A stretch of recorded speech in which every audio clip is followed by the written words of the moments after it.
Hello, I'm Ralph Curtis, and this is Andrew Mendlin, and we're with Curtis Legal Group. And the question today is there a time limit to bring a legal action?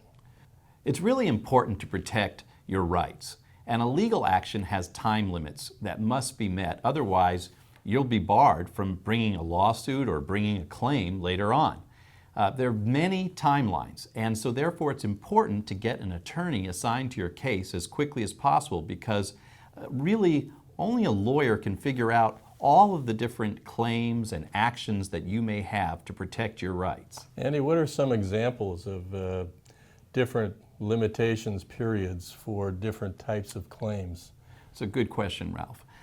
There are public entity claims, for example, that means that a case has to be brought against a governmental agency, and you only have 6 months in the state of California to file your claim since the date of the accident to protect your rights against a governmental agency. And there are others. Well, for example, if there's a minor involved, somebody under 18, they have a claim, but they have a different time frame than adult would have. So that's important as well to know that. Now, generally, the general statute of limitations is 2 years from the date of the accident if you have a bodily injury claim. That's usually the timeline to bring your claim. But there are so many different causes of actions and claims that you really can lose out if you don't protect all of them. I think another example would be a medical malpractice case. If you have a claim against a doctor or a hospital, there are certain specific requirements that you have to meet to make those kinds of claims that are different from the simple 2-year statute of limitations.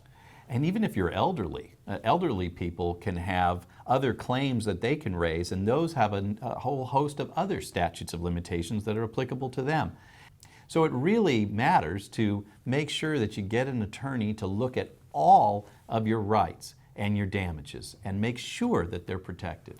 Right. I think the key is that there is what is called a statute of limitations that applies to every kind of claim. They're different in different kinds of cases. But the main point is that if you miss that statute of limitations and you don't make your claim on time, you lose the right to bring a case completely, and you can never come back and make a case later. So it's very important to comply with those limitations periods. If you're injured in an accident, please don't hesitate. Contact us at Curtis Legal Group, 1-800-LAW-3080. The Heavy Hitters.